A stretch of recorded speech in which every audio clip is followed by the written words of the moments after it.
Welcome to Kellogg's Global Politics, a podcast on current events in U.S. foreign policy and international affairs.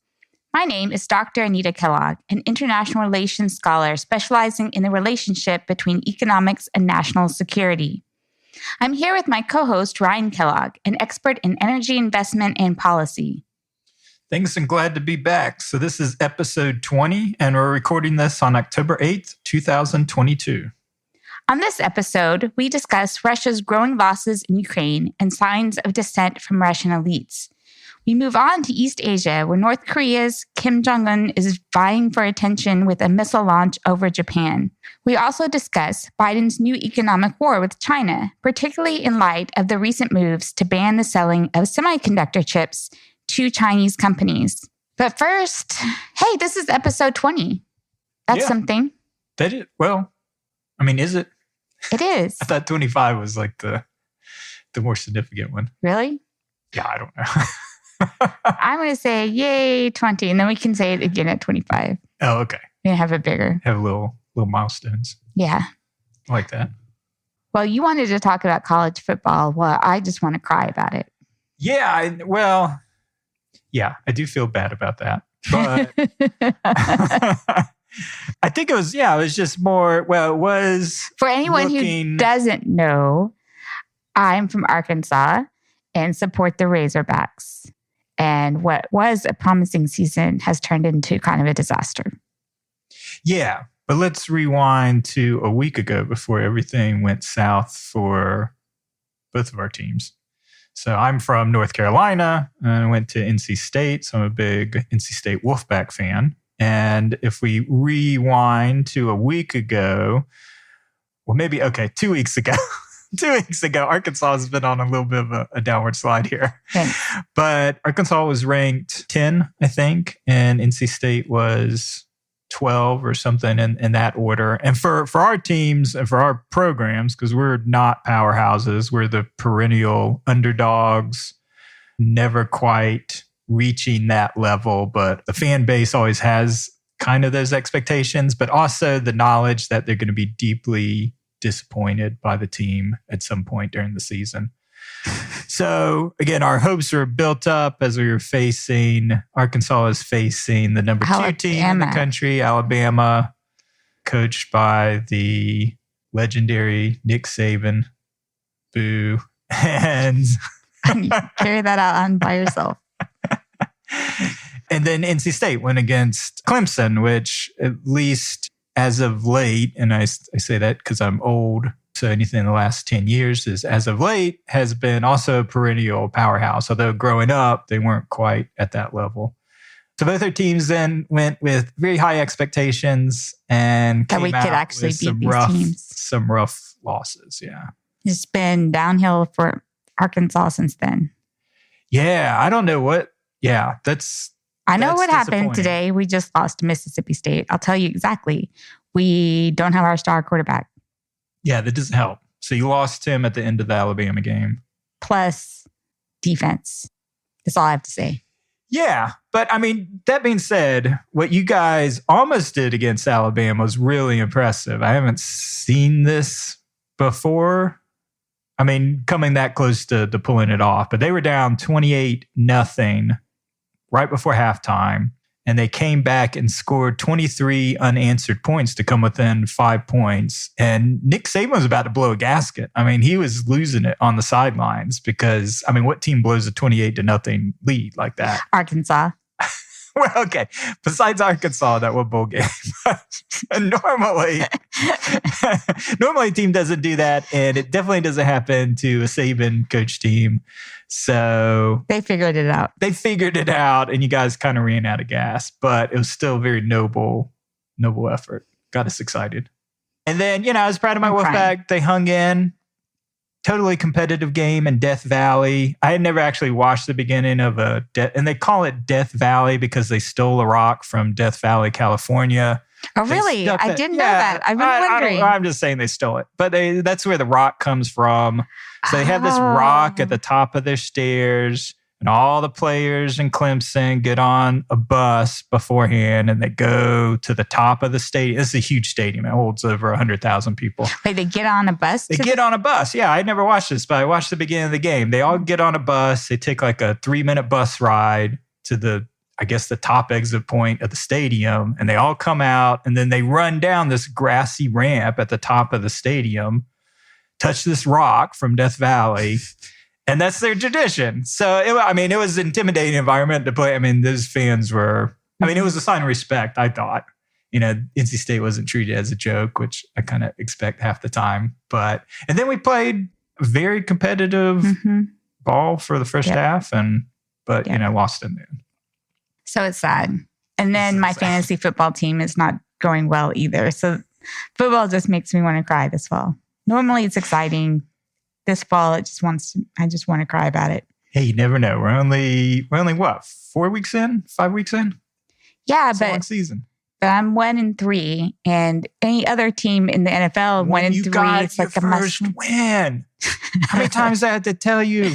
I went 0-6 2 seasons, and I almost came back one season and made the playoffs in fantasy. So never give up. And you won that one game, which is very critical. You don't want to go in that. You don't want to go as deep as 0-6. That's what I learned. 1-4 would not be great either. Okay. So on to more serious topics. Okay. Sounds good. So, we were talking about Russia, Ukraine. We always start with those updates. And we were talking about the mobilization of Russian troops. So you would have expected maybe some pushback on the Ukrainian gains, but instead, Russia continues to lose against Ukraine. Yeah, and that's not too surprising, just given, take them time to mobilize. I think Ukraine has this window of opportunity before Russia reorganizes, get these troops in place to make as much gain as they possibly can before the winter comes in. So I think that's what we've seen over the last 2 weeks is they're continuing to push forward. They're continuing to build on the gains that they had in the Northeast. I think the most critical aspect of it was the taking of the cities of Izium and Lyman. And Lyman in particular was strategically important for the Russians because it's a rail hub. And it really supports a lot of the supplying of Russian troops in the Donbass region. So actually, the taking of that city triggered a lot of things we'll get into later around some of the criticism various Russian elites are targeting, primarily the defense minister within Russia. But it was really that taking of Lyman that kind of triggered this, okay, this is getting ridiculous. Because it was timed right at the point, because the other thing that happened the last 2 weeks, they held their fake annexation elections where they were dragging people out of their homes at gunpoint, forcing them to vote.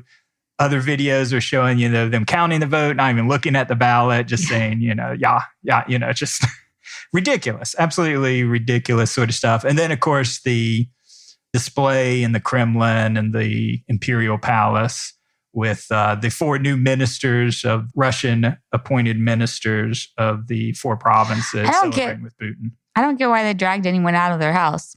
Can't they just forge a whole bunch of ballots? Everyone knows it wasn't legitimate. I don't know why I go through the process in the first place. Seems dumb.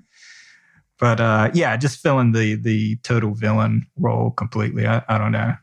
But yeah, so they continue to make gains there. And then you see more of a push in the south, because that's originally the objective was to push into Kherson, the province, and eventually the city, because that's the only city, I think, left on the Dnipro River that the Russians still occupy.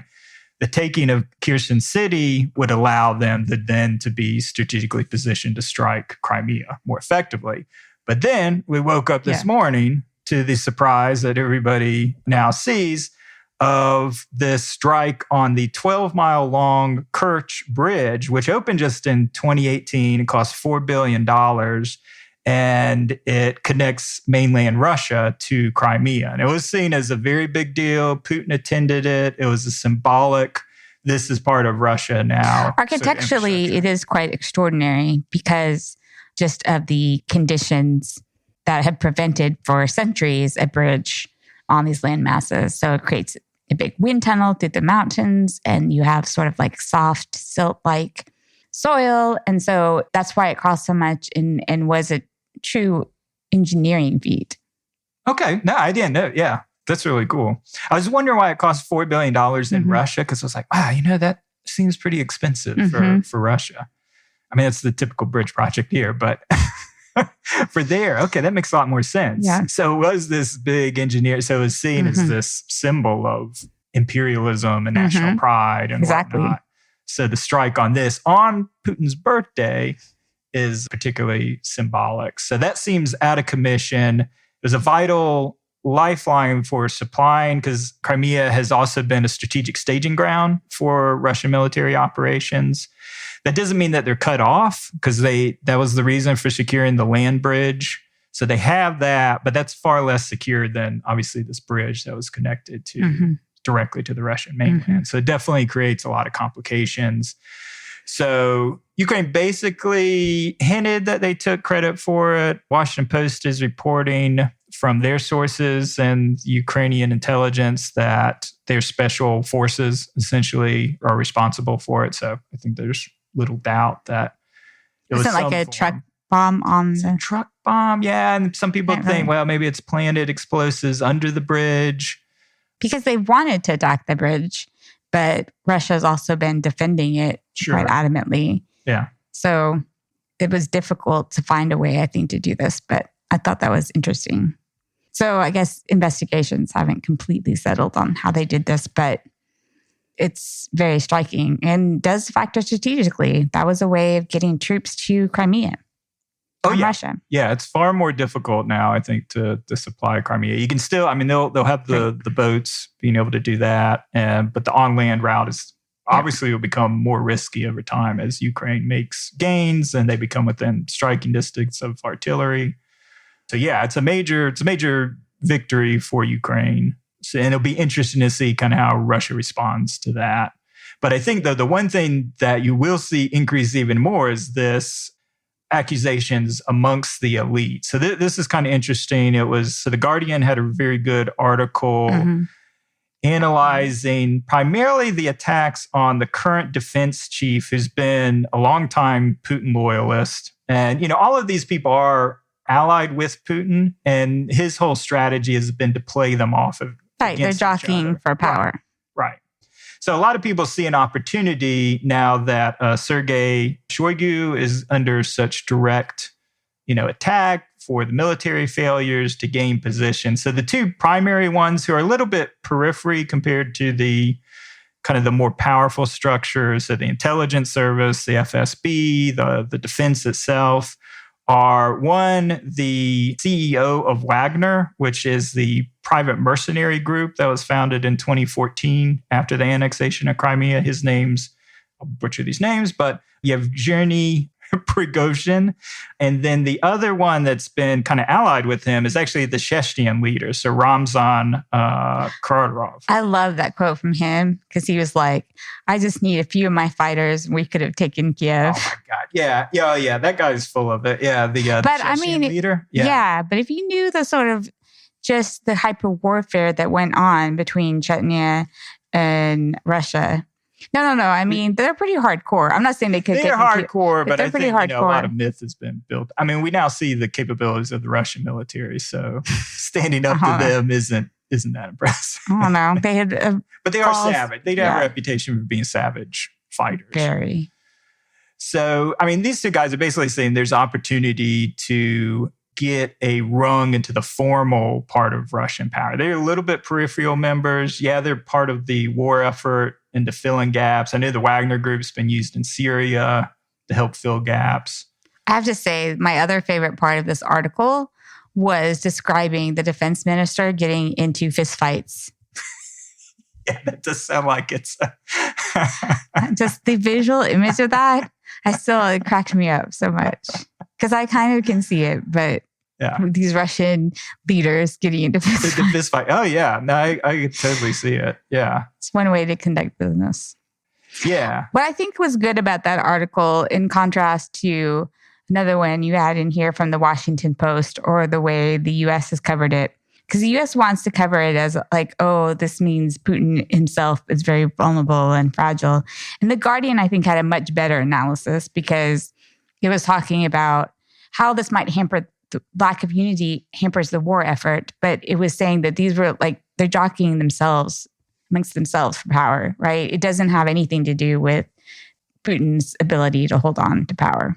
Yeah, I mean, The Guardian kind of had a note in there. And I think that was the thing. I think just in general, you see from the European papers that they have better quality sources within Russia and better reporting than you would get from the Times. I agree, because the Washington Post, the way they covered it was just this very strong slant without support from anything. And the one thing that, they never seem to take into account very well is that you would have to have like a leader come out of this, like a clear leader to supplant Putin. And if anything, this sort of infighting just shows you how unlikely that is. Yeah, and they kind of make that point. They have a political scientist that they quote in the article. And it's like this whole system's built around a leader. So if you get rid of Putin, you have to be able to deliver these quick results. But because he's kept them so fractured and competing against each other, even in this time, which isn't, I mean, you'd think kind of a unity amongst the elites during a period of war and mobilization. But instead, you have all this backfighting. But at the same time, it helps them from uniting in this sort of effort to overthrow Putin. We're to blame Putin. So all of it's being focused on the fall guy who probably will get sacked. It'll be interesting to see if the bombing of this bridge leads to that. It's just another huge embarrassment, on Putin's birthday, of all things. Yeah. I mean, I wouldn't imagine in Russia, couldn't have pictured like there'd be this unity of elites, the war effort. For what little about that I read about war, there's lots of times elites are not unified and are kind of fighting amongst each other for power. Well, so publicly too. I mean, that's been the interesting thing, seeing even the propagandist on the state television, criticizing in particular the defense. I mean, it's almost like it's been designated that the defense minister is going to be the fall guy, despite being a Putin loyalist for. Yeah.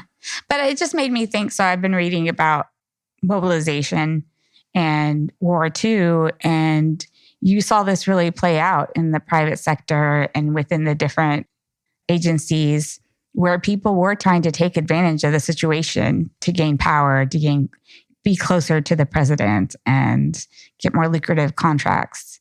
So, I mean, I think the story was that, despite this lack of unity, they made all this progress, technological progress for mobilization. But I don't think that you ever see a lot of unity from elites. Yeah, and I guess it kind of goes back to the team of rivals sort of, approach Lincoln was famous for or other. Yeah, you want a certain amount of friction and competing ideas. And you don't even have to encourage it. Animosity. Yeah, because people are going to seek power. Right. And they were attacked each other very much in public and were pretty vicious against each other. It just, the U.S. was able to bring those different aspects together in the technology. But it wasn't like, there was this perfect cooperation between that and the government, or even within the government. Yeah, but I feel like that's more acceptable in the U.S. system of, kind of the free market and free speech and a free press. But I'm just saying, there's a kind of a mythos that you would expect, unity. Oh, for the complete, no. Yeah, I agree. No, it's that's just not messy. how it works. It's always really messy, yeah. I mean, these people weren't cooperating with each other. They just happened to produce things that different parts that were able to be effective. Yeah, but they were still kind of rowing. And I think you see that here with the elites. Nobody is against the war, saying pull out of Ukraine. This is a mistake. This is just, this is being managed in my incompetence. Right. And that, I could do like the Wagner CEO, I could do much better job with my mercenaries where, the Chechen leaders. Yeah. I can go take Kiev with 5 guys in a pickup truck. I love it. I love the moxie of it. It's hilarious. Well, he's very popular with the Russian. And this is what's kind of kills me is, at one point he was designated basically a state terrorist, right? When they were waging war. But now he's reframed himself as Russian macho Rambo dude. So he's very popular with the Russian people because he gets on camera and he has all that bravado. Yeah. Well, because the deal was you get to be, as long as you don't oppose Russia anymore, you get to have your own fiefdom, right? Yeah. Where we're not going to interfere with it. You can rule it how you want, govern it how you want. And so it was a good deal. Russia had to stop all the losses that they were putting into Chechnya. Yeah. Chechnya stopped being essentially terrorists. Right. And the leader got to have his own kingdom, really. So... yeah, so now he's looking for that next rung up into kind of formal leadership within the defense. So, okay, so moving on, I think the other big thing, so there's a couple other elements we want to cover. So Biden gave a speech where he stated and pretty certain about kind of Russia's threats to use nuclear weapons, and used the terms, which got a lot of headlines, but amounted to the most serious prospect of Armageddon in 60 years. And a lot of these comments were a reflection not of a change or a new intelligence, but rather, a long-held distrust that he's personally harbored against Putin since at least 2001, when Bush famously gazed into Putin's eyes, and I can't remember what the exact connotation kindred was. Soul or something. Kindred soul, deep trust of Putin. So basically it's just saying, taking this very seriously. But that being said, there's nothing on the intelligence side. There's nothing that the Russians have mobilized any part of their nuclear force. So I don't think anything's really changed from kind of what we talked about in the last episode in terms of the choices that NATO and the US would have if Russia chose to use I think we have to think about the audience that Biden is speaking to. I mean, he's primarily speaking to the Russian audience and to Putin himself. Like, if you use even these smaller nuclear weapons, this isn't going to be like some small nuclear response or even non-nuclear response. Like, even though that's probably true, this will be Armageddon and we'll destroy you, even if we're destroying ourselves. Did we threaten that? I don't think we threatened that. No, I mean, Armageddon kind of implies that we didn't threaten it. We said that's just what's going to happen. Things are going to get out of control. Yeah, things will get out of control. Even though we've kind of also signaled things, we're probably not going to. Right. But we don't know what's being communicated. But if you're telling like Putin, you're like, no, things will get out of control and you'll destroy the world. Yeah, which, he may be fine with. And if he's going to lose power. Also, then that's a message to the elites too. Like, if you keep this guy in power, he's going to destroy the world. But which we just talked about. We talked about there's no fractured elites. Right. I mean, Biden wants regime change. The White House doesn't seem to understand the practicality of that. But I guess maybe if you say that, at least have the elites more seriously organized to prevent the use of a nuclear weapon, or that's the hope. Yeah, that they would step in at that point. And then, as we've said, we should have to take this seriously. And saying Armageddon does to the American public say we have to take this seriously. Yeah. Not that it changes the public, but yeah.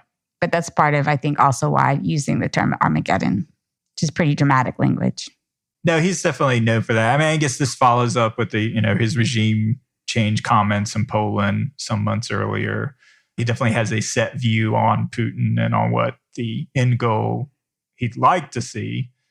Clearly, her speeches are not vetted either, because every time you have these headlines, the White House was surprised. Vetted. I think he just ad-libs in there. Well, yeah, but I mean, he shares that with Trump, I guess. The language, because the White House always seems unprepared for these statements.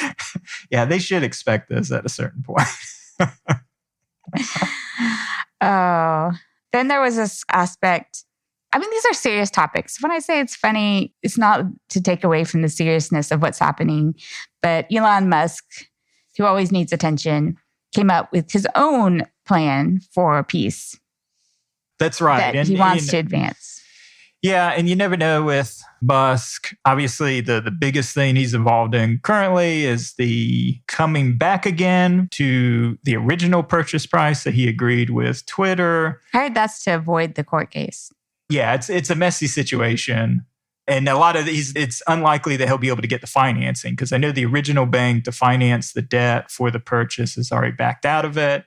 this is a really bad time for debt financing in general. So end up falling through again. Anyway, it's a messy environment.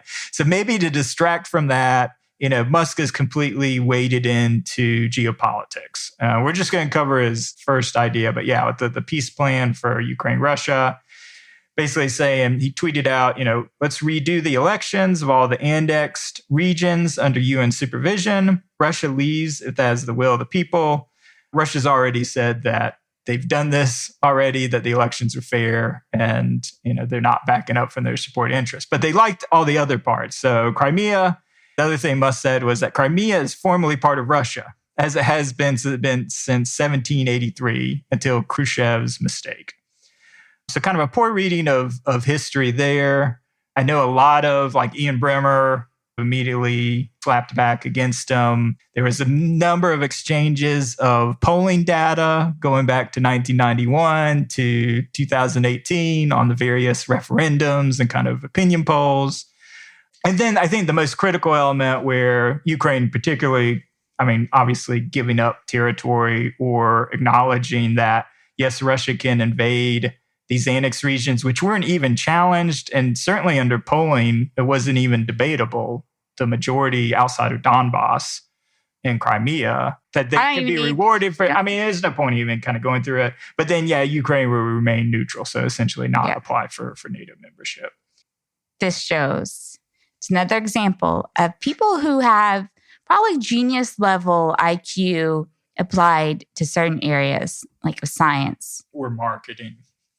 He's not the one doing the engineering out there. Okay. Well, you're the one who at one point, I don't know. I don't have a high opinion of him, but I know this, that he's very stupid when it comes to anything outside of engineering.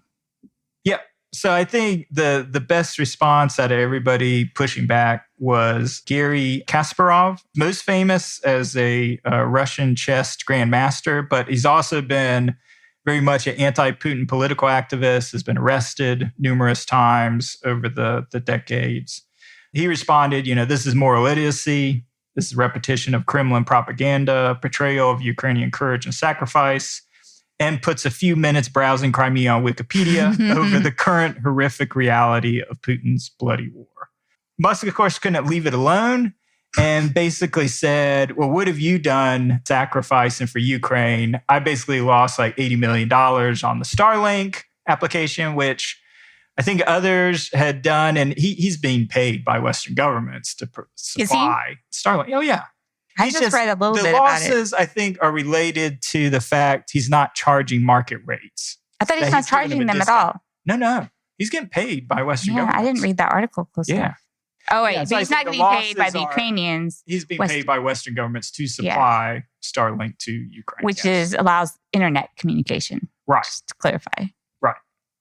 Anyway, Garry Kasparov didn't have to clap back, but everybody else did, and showed all the pictures of him being arrested and beaten by Russian thugs over the decades. Because he's an anti-Putin activist. Yeah.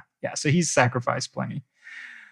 But the final interesting part, and Musk up to this point around Ukraine was seen as a bit of a hero because his Starlink, which was a series of microsatellites, were launched by SpaceX, enabled Ukraine, despite the loss of its communication during the initial invasion, to maintain internet access and, more importantly, all the secured communication between military units.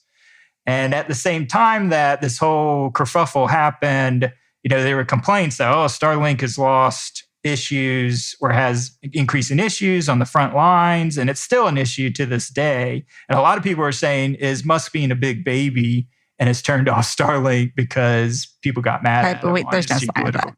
But here's the deal. This is how I imagine life goes for people like Musk. So I'm always thinking about geopolitical events. It's what I write, what I do. And, I come up with all kinds of ideas in my head, all kinds of arguments that no one ever hears except for me. But I imagine that Musk says all of his ideas out loud without having the sort of background.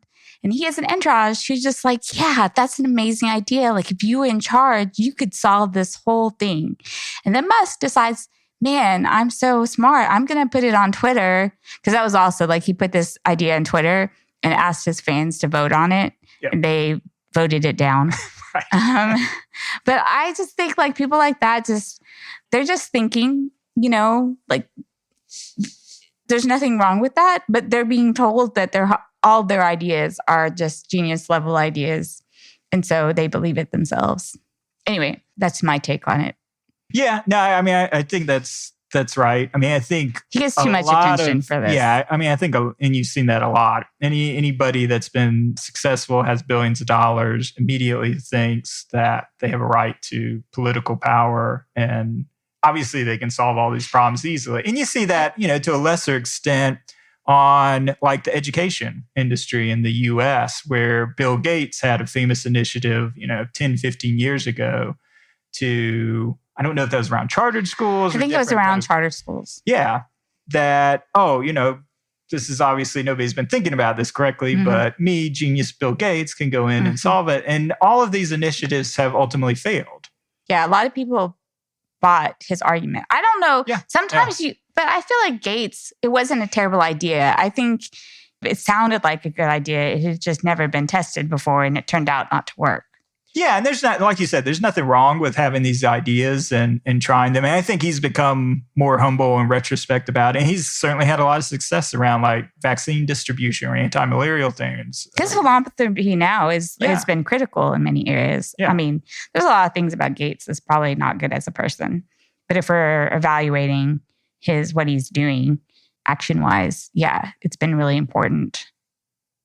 I don't know. I guess I feel like there's a different quality to Gates' ideas. Yeah, because I think they were well-researched. They got the buy-in of many people before being implemented by state governments, by local governments. Where Musk is just thinking out loud. Musk is just tweeting out stuff, yeah. Yeah, he's just thinking out loud. But nevertheless, it has implications because, I mean, he has put in what's basically a critical part of the national security infrastructure for Ukraine and the war effort. Which was certainly the article I said, like, Ukraine wants to tread very carefully on this. Yeah. They don't want to go out and attack Musk. Yeah, it was a pretty gentle pushback like Zelensky has. Like, which Musk do you like better? The guy who supports Ukraine or the guy who goes along with Russia? Good way to handle it. Yeah. Okay, so wrapping up this topic on what you labeled energy chess, because I think you had just read the chess Grandmaster. I Grandmaster. just read the Garrett Kasparov. So I was like, But there's been several interesting moves strategically within the energy world. I think the first that we will highlight, obviously, in the last 2 weeks, you saw the acknowledgement that the Nord Stream pipeline was attacked, was sabotaged. Actually, it was 3 different points. I didn't know this before, but 3 different points within both of the pipelines that had observed by Swedish authorities a seismic event, so clearly some sort of explosive that has now taken Nord Stream out of commission. Now, it's in 80 meters deep water, which is about 250 feet, so not like ultra deep, but the repair time, I haven't seen anybody kind of talk about that. Well, what I saw was that it means that really it's over. It's over, yeah. Which is extraordinary for how much did this cost? $15-20 billion pipeline? Yeah. Before they were insignificant repairs. I mean, that would be easy to repair. Yeah. And so there was the thought that, this would be fixed possibly. I mean, it could definitely be fixed and might by Russia in some months, depending on what they wanted, what they were trying to get out of it. But this means that it's done. And I mean, at least the thrust of this article that Europe will no longer get energy from Russia. Well, at least from Nord Stream. I mean, there's other pipelines. I mean, like even the pipeline crossing Ukraine is still supplying Russian gas to Europe. True. That being said, so obviously the most likely source is Russia.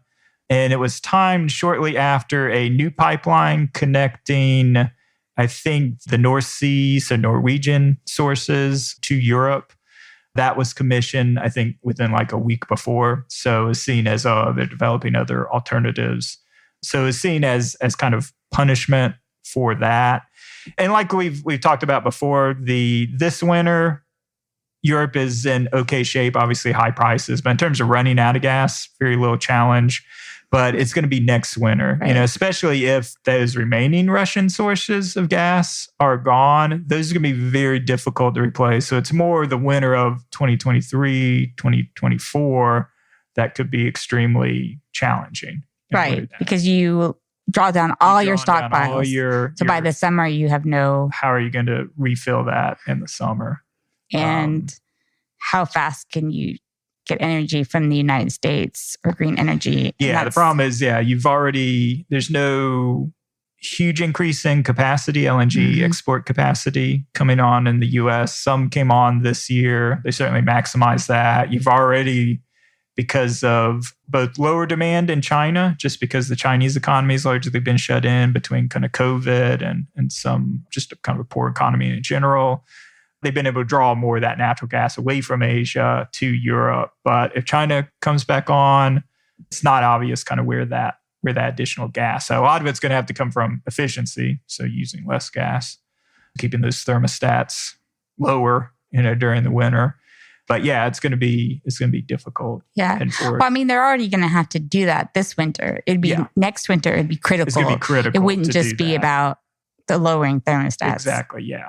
So that's pretty significant. And, the article was like the end of the Ostpolitik, which was that Germany had been pursuing since the end of World War II to create this special relationship with Russia. And that's the end of it. Yeah, you're talking about the War in the Rocks piece. I've read other stuff on it, but... Yeah. No, I mean, it definitely, and it'll be interesting to see how the German economy kind of adapts over time. But certainly it seems like Europe's heading for a deep recession because these high energy prices aren't going anywhere. Yep. So then the final aspect of the kind of energy that came up was OPEC had their meeting in Vienna last Wednesday, and they kind of shocked particularly the White House, on an agreement to cut 2 million barrels a day of oil production beginning on November 1st. So this was really seen as a slap in the face to the Biden administration, which we talked about, over this last summer. They went to Saudi Arabia, had the fist bump diplomacy with MBS. So it's seen as a great sense of betrayal. They were given no heads up on this. OPEC leaders, of course, cited budget and social stability as their points of concern. But at these kind of elevated price levels, even at $80, which would had fallen to prior to the announcement of these cuts, nobody's really buying that argument. Plus the timing, it's taking place on November 1st, so right before the midterms. And I'm not sure if it's graduate. I couldn't find information on that, but this seemed to be immediate. That being said, it probably won't have a full 2 million impact just because they've been unable to meet their quota in the first place. So effectively, it's probably like taking 1 million barrels off the market. But nevertheless, oil prices have gone up 15% since that announcement and are now, back in the mid-90s. A couple of things. One, I think this really pushes back on the argument that I keep hearing that Russia is increasingly isolated and is becoming this isolated regime because India and China have tried to distance itself from some of the Russian tactics. Or so often I hear China's supporting Russia. And the other time, we're like, Russia's totally isolated. But China's not supporting Russia, but they are not against Russia. I mean, I don't know.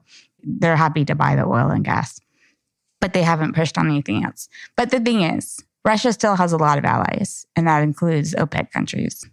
Yeah, no, it definitely signaled that. We have to keep pretending that we've turned Russia into pariah.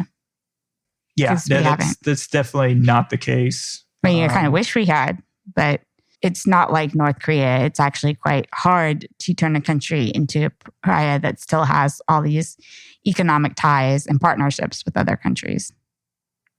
Yeah, I mean, just from the amount of arms. I mean, they're the second biggest arms supplier besides us. That alone, with so many defenses like India dependent on the Russia, that when it comes down to those national security issues, they're not going to they're not going to turn against, bite the hand that gives you your ability to protect yourself from your enemies. So there's a lot of anger right now. I'm seeing a lot of bad ideas, frankly, being thrown around as countermeasures, either being proposed by Biden or Democrats within Congress.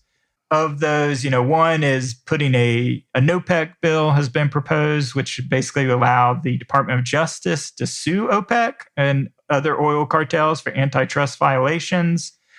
I don't get what that really does. Well, it certainly doesn't do anything in the short term. Yeah. And I don't understand it doesn't help the court oil system or the ability to collect. And obviously it hurts relations even further. It doesn't make a lot of sense. Other bad idea is limiting oil and refined petroleum product exports. I think we've talked before about the complexity of oil markets and refining. And so any sort of intervention in that free market, oil market system really creates a lot of inefficiencies and doesn't help the consumer at all in terms of lowering prices. Strategic fuel reserve was thrown out. This basically is just like the strategic petroleum reserve, but instead of crude oil, which can last a long time in storage, you have gasoline and diesel. But gasoline and diesel, as we all know from zombie apocalypse movies, it stops working.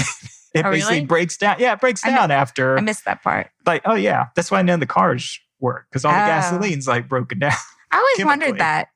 Actually, have wondered that before. So how did this work? You're constantly having to refresh supplies, and it's a pretty complicated system. Not to mention kind of the refining capacity and other issues with it.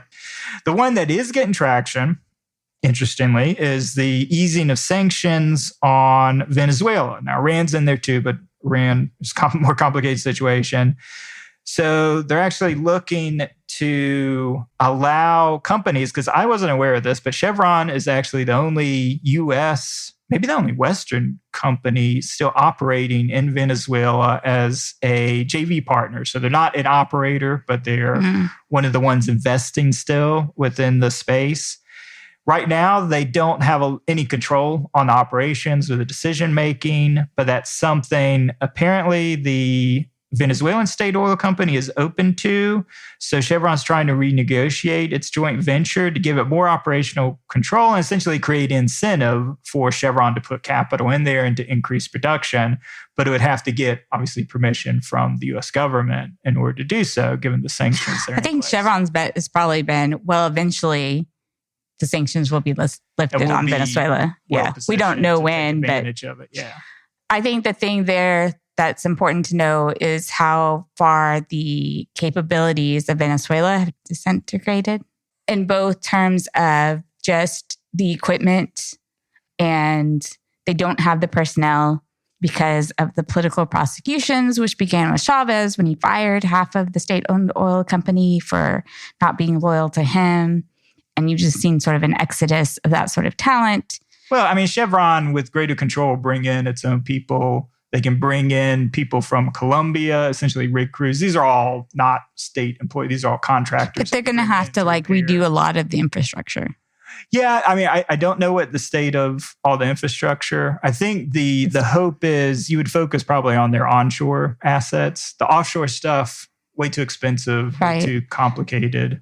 But I mean, just the capability, not even the sanctions. I mean, for a long time, been studying this, has just continued to plummet. They just don't have the capacity right now to produce a lot more oil.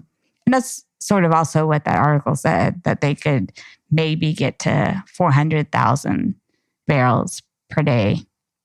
But it would take, Yeah. Within like 6 months. That's still a lot in a tight oil market. If they can bring 400,000 barrels a day. When you're losing 2 million barrels? No, you're losing 1 million. You're losing 1 million. U.S. production will continue to kind of slowly ramp up, given all the constraints that we talked about before. Not saying it balances oil markets, but it makes a big difference. Just like we talked about inflation, like a 1% inflation easing by getting rid of the Chinese steel tariffs, 400,000 barrels additional on the market is meaningful. I mean, I think it's worth pursuing. I think, the difference between politically, but I mean, it's kind of stupid.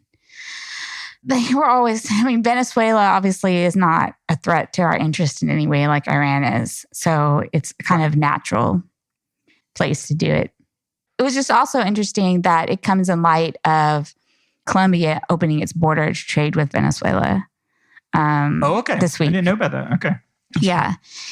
So I think countries had tried to make Venezuela, or kind of effectively a pariah, cut off all of its ties with the West in order to hope that that was going to create political change. And surprising to me, that did not create any sort of pressure on the actual regime. So now you see a lot of like opening back to Venezuela. Mm-hmm. People I read were pretty optimistic about this, but I think the basic problem when we were in Colombia, how many years ago, I don't remember, wasn't even the border being closed, was that Venezuela didn't have the money to pay the Colombian exporters. And with its economy in shambles, I don't know that there's going to be this return to any substantial level of bilateral trade. Yeah, I wouldn't think so. I guess we'll see. Anyway, I just thought that was interesting. Yeah, no, that is interesting. I guess that doesn't make sense given the change in the Colombian presidency. That you would have a more dovish policy towards Venezuela. So yeah, and I think that was, I mean, obviously the other one that immediately came up around how can we punish Saudi Arabia in particular is there's now talk of, well, what can we do to reduce the military support? And, you know, the Atlantic Council had a good take on this in that, well, you know, we do this is just going to create an opportunity either for China to fill that gap or even the EU. So the French immediately stepped in, I think, when one of the Gulf states, when we wouldn't sell them the F-35, the French immediately stepped in and sold them, you know, the latest kind of French aircraft. It's just sort of going to be an issue later on when we talk about the trade war with China, the economic war. Just because we're not selling to a country doesn't mean other countries won't sell to them. Right, exactly. Yeah. Also, Iran. We want a coalition against Iran, and Saudi Arabia is key to that. Yeah. So I don't see that. Which is why we don't have, I repeated, this is why we don't actually have leverage over Saudi Arabia. I think they know that too. Well, clearly. Yes, is clearly. And I think that was the other interesting thing. I can't remember which article, but it's a break from the past where there was an agreement that between both Saudi Arabia and the US that was a strategic relationship, but MBS has really structured it similar to how Russia and China run their operations as more transactional. He wants to see a more transactional relationship with the United States, not to have all this baggage around strategic. Human rights. Yeah. Which is what China wants too. And we're kind of not consistent on our policy that way. I guess we'll get into that a little bit later. Yeah. So I think that wraps up that discussion. And kind of going geographically, we touched on the Middle East, and now we are going to head to East Asia and some new updates there. So North Korea's Kim Jong-un has done some saber rattling this week. A few days ago, he launched a missile over Japan. Now, what's notable about this is North Korea often fires missiles into the Sea of Japan, but this is only the second time a missile has gone over the landmass of Japan. The first time was in 2017 as part of the escalating tensions led by President Trump at the time. Now, you can see how that actually turned out pretty good for Kim, because then he got 2 summits and a lot of international prestige. And so it's not surprising that he decided to try it for a second time when North Korea has not been getting any attention lately, because the U.S. is so focused on Russia and China. Of course, there's always the question, is it significant in any way? How do we respond to it? To a certain extent, you know, it's sort of at the high end of what North Korea has done. I mean, obviously, well, one of the things that people talked about in 2017 too is what if there is some misfile breakdown where it does land in Japan, and how do you respond to that? My thing is they're continuing to progress with their missile technology, and do we just allow them to continue to do that and get better and more targeting of U.S. interests, not just the West Coast, but pretty comfortably to Guam? And how do we deal with this?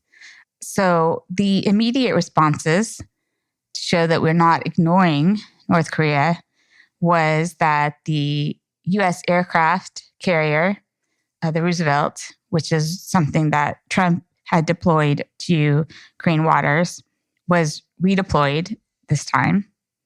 You had a U.S. and South Korea missile exercise, and you had Biden call for an emergency Security Council meeting, but that was blocked by China and Russia.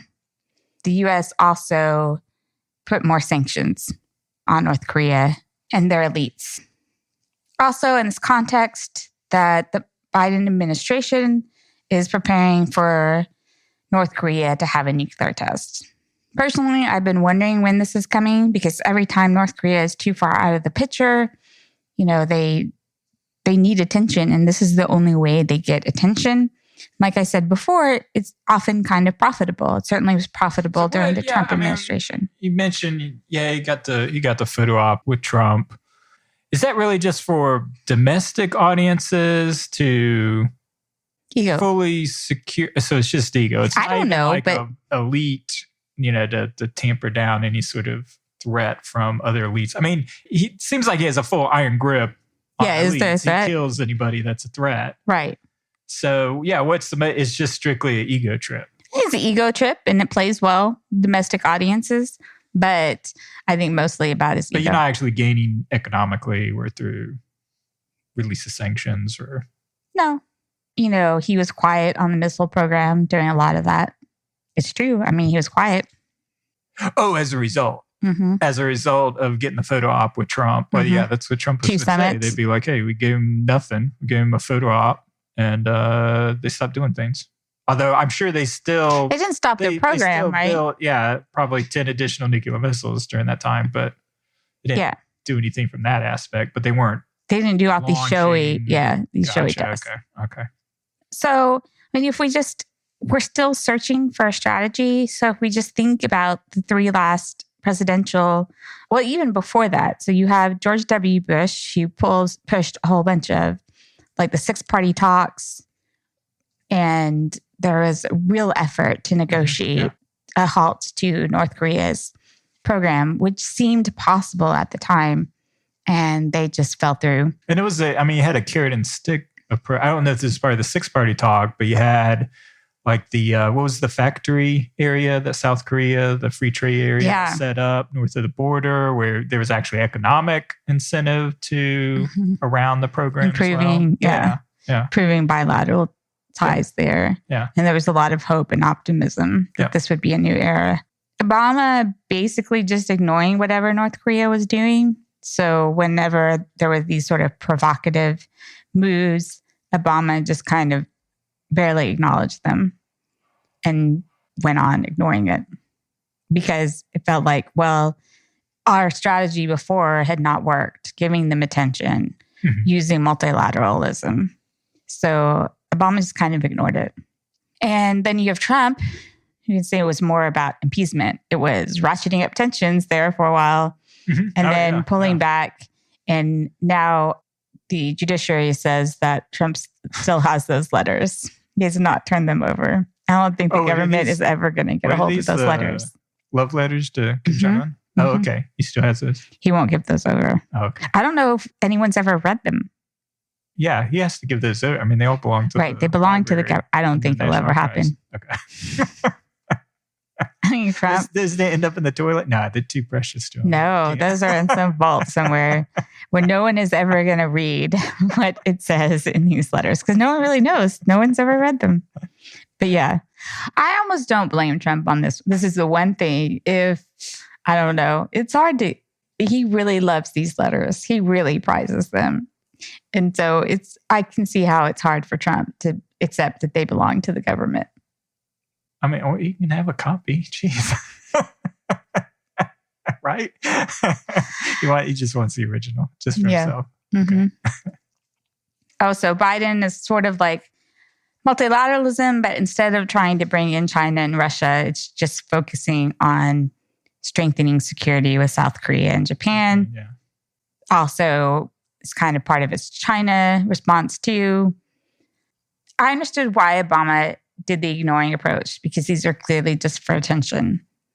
Obviously, I disagree with the Trump approach, which just gave him a lot of prestige. But the thing is, there's no obvious strategy here. But there's a danger in just letting North Korea do whatever it wants and just to keep making advances in its missile technology and nuclear technology. But I don't know how you stop it exactly. No, I mean, it seems like an intractable problem.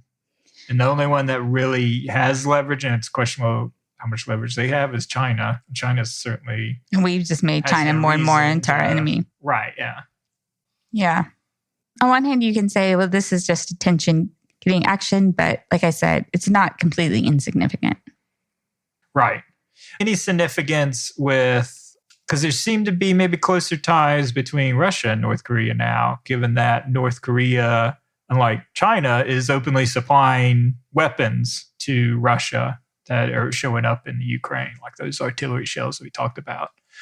Any kind of significant that all three are kind of being tied closer together, and maybe that helps strengthen North Korea over time, having those connections? Maybe. I mean, it could only benefit the more the West turns Russia and China into an enemy. Of course, it makes sense why Russia is an enemy, but labels both of those. It gives support to North Korea because then you want to support the enemy. The enemy of my enemy is my friend, and they also have other reasons. I mean, you definitely have a lot of North Koreans working in Russia. There are already those ties on that border as well. So yeah, I mean, part of how it fends itself is its weapons program, selling weapons. Oh, sure. Yeah. Yep.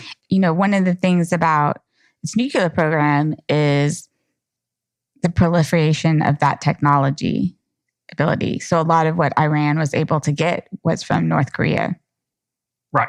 So one of the biggest ways that North Korea does affect the entire international environment is its arms sales and nuclear technology. Nuclear proliferation. Mm-hmm. Yeah. Yeah. So, I mean, it's clearly a threat. North Korea is a threat that we just don't know how to respond to. Yeah. And I know, South Korea facilitates between, kind of more dovish approaches and hawkish. It's currently in a hawkish round where because the current president's much more aligned with the U.S. and with Japan, kind of on defense policy. Wasn't this launching also triggered, weren't they conducting joint military exercises at the time, like defensive exercises? In the Sea of Japan, I think, were exercises, I think between the U.S., South Korea, and Japan. Which those are always like not very tight exercises, but they're kind of like there's some cooperation there. Yeah, because I know, that's why Russia and China pushed back against it, because they're like, well, you provoked North Korea by carrying out these aggressive imperialist actions with your joint naval exercises. Which, of course, China is going to say that because really they're more designed against China. So one other interesting thing is that you see the current president talk about the possibility of a second deployment of the THAAD missile technology. So adding on to the missiles to intercept any ballistic missiles from North Korea, which powerful sensors do likely look into Chinese airspace. The reason why this is also important is, that annoying person at the conference, I just have to say this. He kept telling me that I was wrong, that it was a success story because South Korea had made this unprecedented promise to limit their national security by saying that they would have no additional THAAD missile systems set up. Mm-hmm. And I said, that's not really a binding agreement. And there's a lot of controversy over how much South Korea meant it or not. And it's not really unprecedented when the current president is saying, I'm not bound by that. It's just some words. And I am considering it. Yeah, that is just depend on each administration policy. Right. So it's just, I felt its significance because of being told by this senior scholar why I was wrong. Yeah, because clearly if it was real effective deterrence, then it wouldn't matter. Yeah. Right, what administration's in place. Right. I mean, it was just Like, it's not even a formal agreement of any kind. It was just something said to sort of appease China's anger. Yeah. And it was the more pacifist president. But even then, I mean, there was no indication that South Korea would ever really limit those options. Right. So that's about the problem that is North Korea. That will not be solved, maybe ever, but certainly is a problem that has to be dealt with in some way. And the far more significant news that came out is this latest bill, which will prevent selling microchips to China. And this made me just think about all these aspects that I've been thinking about talking about, but haven't really been able to really put all together. And I want to talk a little bit how really Biden is launching a new trade war with China. You could also, though, call it more of an economic war because it involves investment as well. But, Trump bragged about his trade war with China incessantly. And while Biden is not talking about this very much, his economic war is much stronger, very focused, and is worse, I think, in violating what we believe about trade. So I just want to start briefly kind of in the timeline. For a long time, there's been a talk limiting investment, U.S. foreign investment that can go to China. So basically, this building factories in China to produce things, investing in different companies and technologies. And there is regulation in general that looks at sensitive military technology and limits companies from investing in those sort of things. But it's a pretty narrow scope, and it's what we normally think of national security. But there's been a bill in Congress for a long time that would create a new regulatory body with the authority to review and deny any American investments in China or other adversaries over national security concerns. Now, this would require U.S. companies to disclose plans to invest in advancing Chinese sectors such as semiconductors, quantum technology, artificial intelligence, critical minerals, materials, and high-capacity batteries. But if those all sound like, maybe legitimate sectors, the president can choose any other sector that he decides is national security. These transactions usually fund new facilities like factories, joint ventures, and capital investments in Chinese startups. So this is a really huge blow to, if you believe in the trading system that the United States set up, because that is all about reducing the barriers of capital. So it believes in the freedom of the movement of capital for countries to invest in each other without regulations, right? This is clearly going backwards. I think one of the problems is that when we think of national security, we're no longer thinking of narrow military national security, because the U.S. administration has made it clear, particularly Jake Sullivan, that really economic competitiveness has now been subsumed into national security. So, and he said, these investments could undermine America's national security by blunting our technological edge. So that's a huge problem. I think everything is national security. So there's no real limit of what kind of sectors that could be touched by this. In terms of U.S. companies, it reduces comparative advantage. It makes it very hard for U.S. companies to sell to China. And obviously, these investments be filled by other countries who then will have more advantages. Well, yeah, I mean, so would the idea also be, because I mean, one of the companies that came up around kind of chip manufacturing is a Dutch-based company. And I think this was established recently where, essentially because they either depend on capital from the U.S. or probably financing from the U.S. or other technologies from the U.S., that it's not just U.S. companies, but essentially anybody that has access to U.S. capital, research, et cetera, would also be blocked. So wouldn't that presuppose that also make it difficult for China to find substitutes from most of the countries capable of having replacements? Because there's only a handful of countries, right, that could replace. Well, that's the next part. Okay. This is just the investment part. Okay. But it still matters because foreign countries are unhappy because of multinational companies that do business with the United States, of U.S. investment, right? Doing things like this could seriously harm the technology sector in the United States. And overall, could make our goods less efficient to produce, to not only lose selling to China, but then losing out to competition and selling to other countries. And I mean, because you started off and it sound reasonable in terms of the industries that they listed: semiconductors, quantum technology, AI, critical mineral, blah, blah, blah.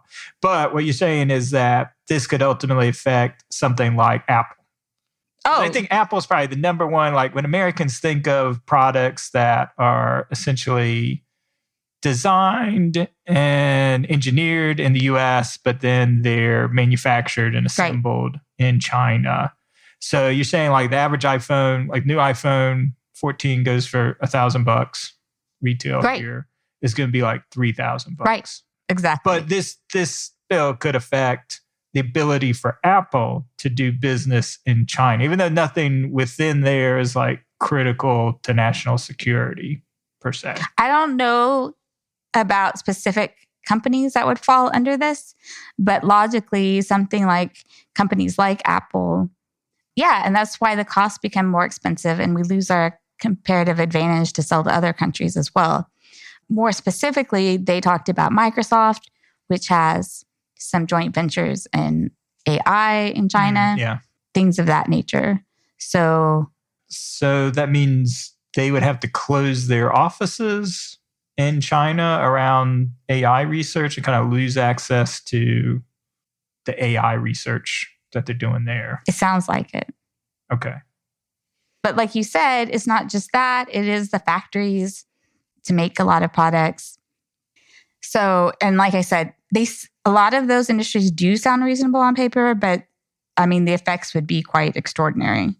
And the real thing is, so as the U.S. Chamber of Commerce warns that the bill addresses nearly every sector of U.S. manufacturing and agricultural economy, and will create unworkable compliance concerns for businesses, undermine innovation, and disadvantage for them in global competition. After all, companies invest overseas to exploit comparative advantage, reducing labor, transportation costs, or to better tailor products or services to that foreign market. So, I mean, it's natural that business would be against this, but there's a good reason for businesses to be against this. It is dramatically increasing the intervention of politics into the market, which is also dangerous. Creates inefficiencies. Yeah. So, I mean, this could be pretty significant. Anyway, this is probably why the bill has never been passed. The bill itself had a lot of bipartisan support, but never got anywhere. Been debated for over a year. So now the push is to have Biden put this into place through an executive order. Again, both bipartisan politicians have urged him to do this. Oh. So even in this environment, they don't think this could pass Congress? They haven't been able to. Maybe because the lobbying efforts. None of the articles I read explained why. Yeah. There have just been articles over the past year about this bill and its evolution, but obviously had never been voted on. And it seems like the leaders of that kind of gave up on it. And really just within the last week, there's been talk of Biden considering an executive order. Interesting. Yeah. Just because you do have that enough division still within Congress. And then, interesting, you mentioned, right, even the Treasury Department is kind of against this. So people within business and economics and all that. So no, I imagine part of why it didn't get passed was that just all business is against it. Right. Yeah. That totally makes sense that you'd have, that lobbying pushback. And, like I said, the Treasury Department is concerned about a new regulatory body to have this sort of government intervention into the free market.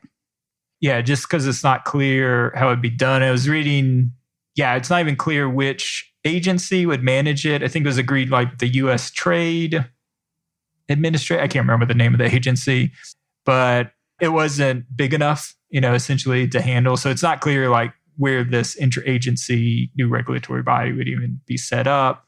Plus, then it just creates a lot of red tape for companies, right? Sure, so it's not even the companies who are deemed like, oh, you can't invest in that. But for companies that can invest in it, they have to go through this whole process now. Right. So there's all this red tape, which is going to limit their ability to make investments. Increase cost. And I was reading consulting firms already talking to companies how to prepare for a compliance in case this happens. Oh, yeah. Well, and you saw what big drops in all of the chip manufacturers. The stocks dropped at least like 6-7% with the announcement of this bill.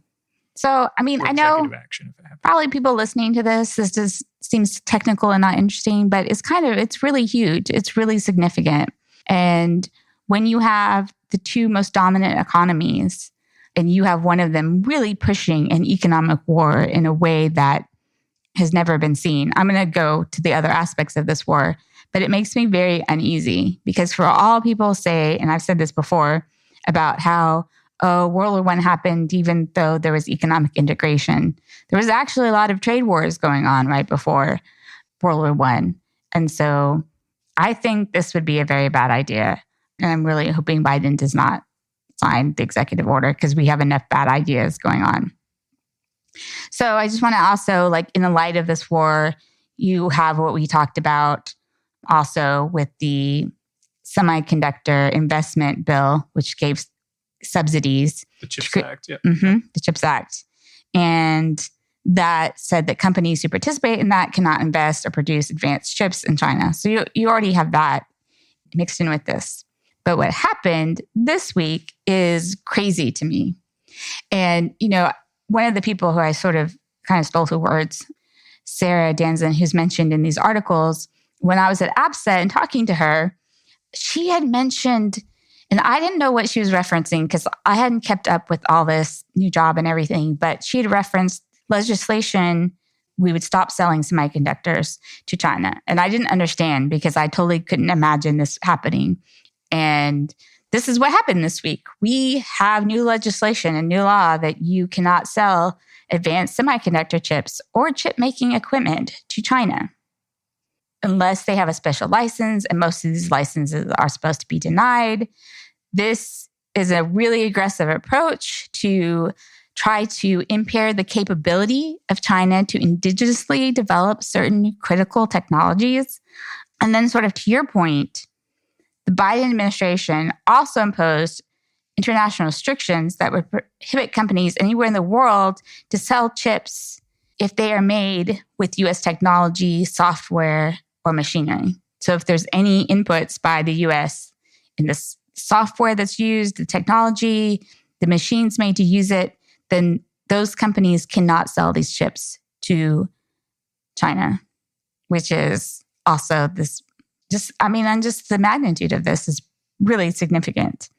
So there's a couple obvious problems. One that Sarah had pointed out was like that they depend on U.S. microchips is actually kind of a good thing because that gives us leverage if there was a conflict, right? Like they wouldn't be able to restock their military supplies if they're dependent on this one type of microchip, which they currently are. Right. In the meantime, this gets supplied by some other country, like maybe even South Korea and Japan, possibly. But wouldn't they be then under the same sanctions? And only if they're using U.S. technology to make it. How's that define U.S. technology? Like software? Right. So wouldn't that capture almost every manufacturing system in the Western world? I think that Japan and South Korea, one of those countries or both of them, may have independent technology. Yeah. I mean, the other aspect of it was, I'm not even in a case of war, that really creates incentive for them to take Taiwan's manufacturing capabilities. Right. So from a national security point, this actually seems not very productive.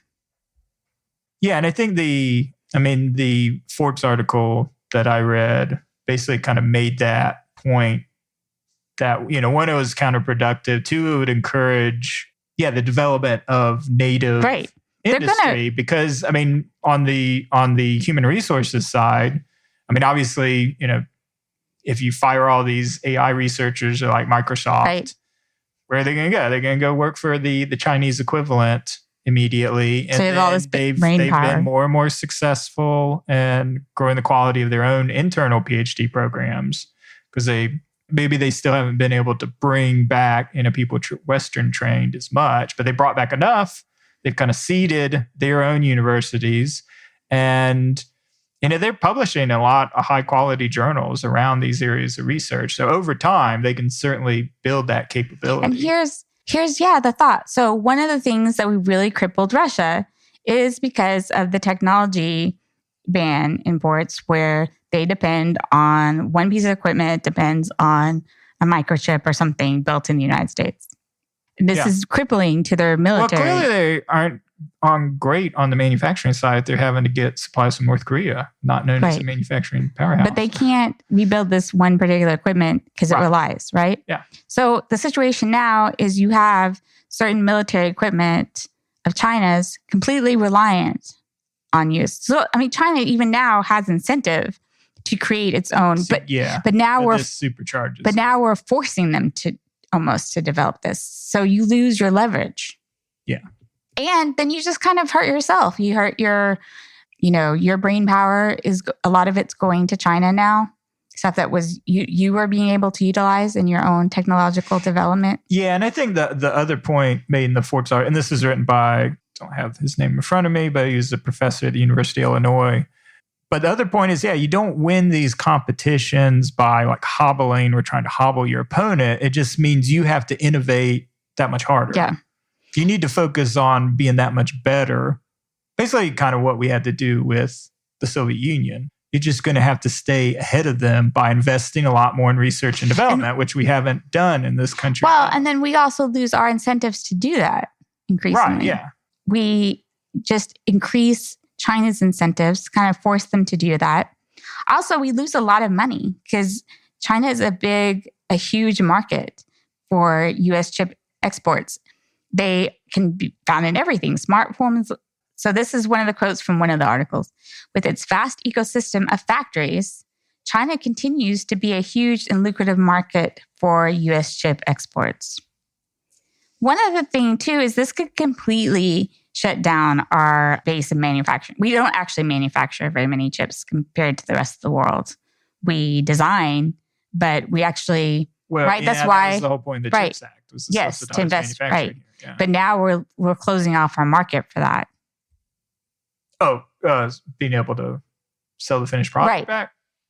That's what we do. We sell them to China, so they build the phones and stuff for us. Yeah. But we're saying you can't do that now. Yeah. Well, they would probably argue, well, you need to manufacture those iPhones here. You need to bring it all back home. Well, that's the argument, but it's not going to happen. Yeah, because it's going to cost $3,000 then for probably $5,000 for an iPhone. iPhones are too expensive as it is. No, they're going to be built in other countries, but don't have the economies of scale. They would argue that that's a good thing if it's built within other allies within the region.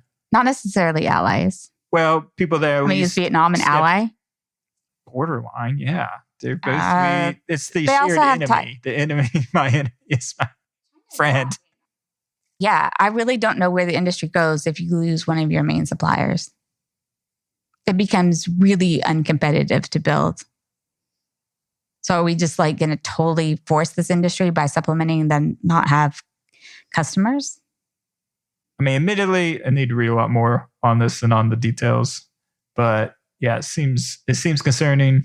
I definitely I thought the Forbes article made a lot of good arguments on. And obviously, the Chamber of Commerce, the Treasury Department having these deep concerns. And the fact that it'll be an executive action, that automatically is well, if you can't get support of the legislative body of your country. I just can't get over it. This is way beyond anything Trump did with Hawaii. Is that how you say? How do you say it? The phone. Oh, yeah. I'm not sure either. Yeah. Huawei. Huawei. Yeah. God, I'm terrible. But this is so bad. It's so bad on so many fronts. It's actually possibly quite bad from a national security perspective. It's very bad from an economic competitive perspective. It's bad for if you believe at all in the free market, even limited. I mean, the counter now is like, well, the free market, you have to intervene because it can't protect your national security concerns, which is yes, unless you make national security define it as everything. And then you're saying the free market can't function at all. Yeah, but I also don't, even if it is executive, going back to that, there's not going to be the political will to reverse something like that. Because politically, because it's just going to damage a certain industry in a certain sector, but not people overall, at least not for some time. And then people will just see high prices for things, or they'll, continued higher inflation for things. But they won't necessarily trace it back to decisions like this. It'll just be, nobody's going to want to touch the I'm weak on China sort of thing. So like I said, I don't think it's a particularly big industry, but I don't see how you build it with subsidies when you've lost your main buyer. And overall, it's just so bad for me. And I think I just can't explain it because I just hear this stuff all the time, these ideas from people whenever they're talking about China, whether it's at conferences or, where I work or what I'm reading. It's just, everyone's like, we need to get tough on China. Nobody understands. China's this real threat. And free market, that's just keeping us from being able to be prepared. It's just giving China, all these advantages without ever understanding how the free market truly works, without understanding how America should be competing, not just trying to get rid of all of it, not considering how if everything is national security, then you disrupt the entire market. And governments, when they intervene too much in the free market, it's a disaster. I mean, see that that's part of the problem with communism, is it entirely controls the economy. So you're not going that far, but you are having very far-reaching of the government into the market, and that does not have a history of ever producing good results. Right. So I think the public ignores a lot of these things because it sounds technical and boring. And I actually had to read quite a bit to kind of understand how all these play together. And like you said, there's a lot of uncertainty still. I mean, the reason why we have these questions is that usually it takes months to years to figure out how these rules actually get applied. Mm-hmm. It's a lot of red tape. It's a lot of you make these declarations, but I mean, even with the subsidies too, there was a lot of lack of clarity of who would qualify to get subsidies, how that process would be, all these announcements are law, but they're not figured out yet. And so no one knows how long it's going to take to implement them. But this type of war with China, it goes beyond a trade war. It's an economic war, and it is far more devastating to ourselves than anything that Trump did. I mean, Trump hurt the U.S. economy. There's some, modest inflation that came from higher prices from raising these tariffs on Chinese goods. We stopped selling as much to China. We still bought as much from China, but we stopped selling as much to China. I mean, those were all negative effects. Mm-hmm. But this affects not only the pure numbers of buying and selling, but the building of technology itself and how companies work and participating in multinational companies and, more incentive for them to be located elsewhere. I don't even know how it works. So if they had any U.S. technology, they would still be. I mean, it sounds technical, but it's really dramatic if they were ever implemented the way it appears that they want it to be. Yeah, I mean, it definitely seems like an overstepping and to your point, not taking advantage of what America's true competitive advantages are and how it outcompeted, the Soviet Union. And how we use talent, right? I mean, part of this is all in, I was hearing this week, people are like, why should we allow Chinese citizens to get PhDs and be involved in you're hearing science that? research. Yeah. Oh, really? Yeah. Oh, you probably can't talk too much on that. But yeah, well, I mean, that hits real strongly. I mean, I think I mentioned before, that was a core area of research that I did. And yeah, that's ridiculous because Chinese still to this day, at least through 2017, the latest data, their stay rates are at 90%. So 90% of Chinese PhDs in STEM that come here to study, they stay here, and a good number of them, or the vast majority of them, end up getting green cards and becoming U.S. citizens, and very extraordinarily prolific U.S. citizens, and contribute so much to the research and development and competitiveness of the United States. So to say, we shouldn't allow that. I mean, there are isolated cases where, yes, they were spying, they were associated with the military, with the state government, but the vast, vast majority of these hundreds of thousands that have come over the decades end up being extraordinary assets for the U.S. So, yeah, that's disturbing you hearing it. Yeah, the argument was that it's too much of a risk. The benefit does not outweigh the risk.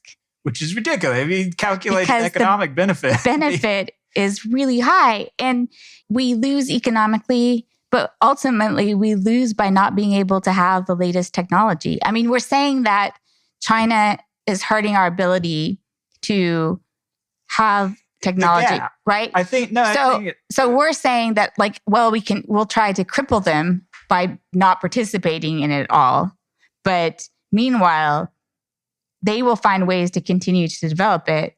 Or my impression is it's really about the gap in technology. We used to have, this generational gap in technology. And because China in certain sectors, particularly like AI, have been able to close that significantly.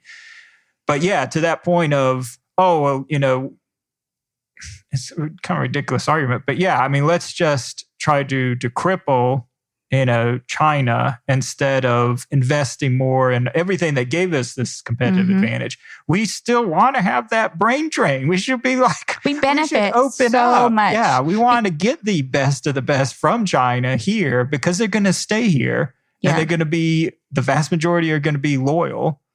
And so much of our innovations comes from foreigners.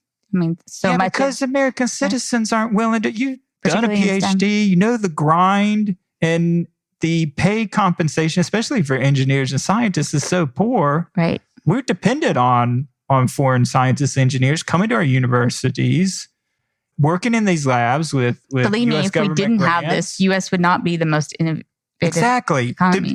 And that's our huge advantage. Foreigners are not going to China. China's not going to brain drain anybody because China's a repressive, horrible society for foreigners coming. We'll always have the advantage, and to cripple our advantage there. Right. So we're saying we're protecting the gap. We're focused on this gap instead of we want to just we can increase it this way instead of slowing them down. Yeah. Well, we've said for a long time, during the Trump trade war, we're really good at innovation. We're really good at this stuff. I mean, the reason why we don't build microchips is because we do the design and we innovate. And it's not our competitive advantage to have the factories look at the vaccine too. Another area. I mean, I think I saw pharmaceuticals mentioned in this area of kind of strategic national security concerns. Everything, but yes, pharmaceuticals. But yeah, I mean, look at what we did. I mean, one good thing that Trump can't brag about because people will boo him on the campaign trail is the Operation Warp Speed. That was an extraordinary development and confluence of kind of government research and then corporate know-how and manufacturing that led to an absolutely innovative, unbelievable RNA-based vaccine. China still hasn't replicated that. Their vaccine's a huge failure and a huge reason why they haven't been comfortable opening up their society. But yeah, I mean, this is our huge advantage, is the openness, the innovation, the free market, the testing of ideas. So to go against that. We're shutting it down. And by shutting it down with China, who's one of the biggest economies along with the United States, you have economies of scale are important. And so it is not, you can't just make up with that amount of loss. So, yes. So, I mean, we're hurting ourselves in the name of hurting China. Yeah, and I feel like it's probably that mentality of working in national security here, where you're so focused on the risk and containing the risk and what your adversary is doing, and not understanding maybe what America's real competitive advantage is, because you haven't been exposed to that, or so I think it's just not. I don't know. Well, one, just to hear like the stories like exaggerated of why are we allowing Chinese students to come as undergrads, but let alone allowing them to stay as PhDs, and that then their visa will expire and then they end up in China contributing to China's. I mean, to hear how popular that is without the actual data, that we've talked about, to just hear like, well, it sounds sometimes logical if you don't have the facts, because it would be like, well, the national security, we can't allow economics then to make the U.S. vulnerable to attack, which, I mean, on the face of it, I guess this sort of makes sense. But yeah, it's about but there's gap limits. Protection. It's, you don't want them stealing, but if you're focused on innovation, it doesn't matter. Right. That's a counter argument completely to the being concerned about stealing, which is, especially free market, is that you innovate faster. There's going to be, if you're the one innovating, there's going to be a gap that you can take advantage of. Yeah. And yeah. But you can do things to prevent corporate espionage. I mean, yeah, all of these things. I mean, I'm not saying, yeah, you definitely should have all of these in place. Right. No, I'm just saying, yeah. We're not arguing against that. Yeah. But these measures are really unprecedented and heavy-handed, motivated by people who didn't take a lot of economics classes. Yeah, that's true. These are all the economists that are in the government, in the Treasury Department, are like, what are we doing here? Yeah. Yeah. So anyway, it's a very disturbing trend, and I guess we'll just have to keep an eye on it and see where it goes. Yeah. No, I mean, real interesting topic for sure. And I mentioned her, Sarah Dansman. So we're going to have her on as a guest one of these days. She and I have spoken about it. Oh, okay. Just have to set that'd it up. Be great. Yeah. And she's been testifying to Congress several times on these issues. Okay. Yeah, that'd be really interesting getting her insights. Yeah. Very good. Was that an episode? That is an episode. Wow, it's good. It was a good conversation. This brings us to the end of this episode of Kellogg's Global Politics. You can visit our website at www.kelloggsglobalpolitics.com and follow us on Twitter at Global Kellogg or me, A.R. Kellogg. You can also reach us by email. So Anita at kelloggglobalpolitics.com and myself, Ryan at kelloggglobalpolitics.com. And as always, please see the show notes for all the articles we discussed in this episode and leave a rating and review on your favorite podcast provider. Thanks, everyone. Thanks, everybody. Bye.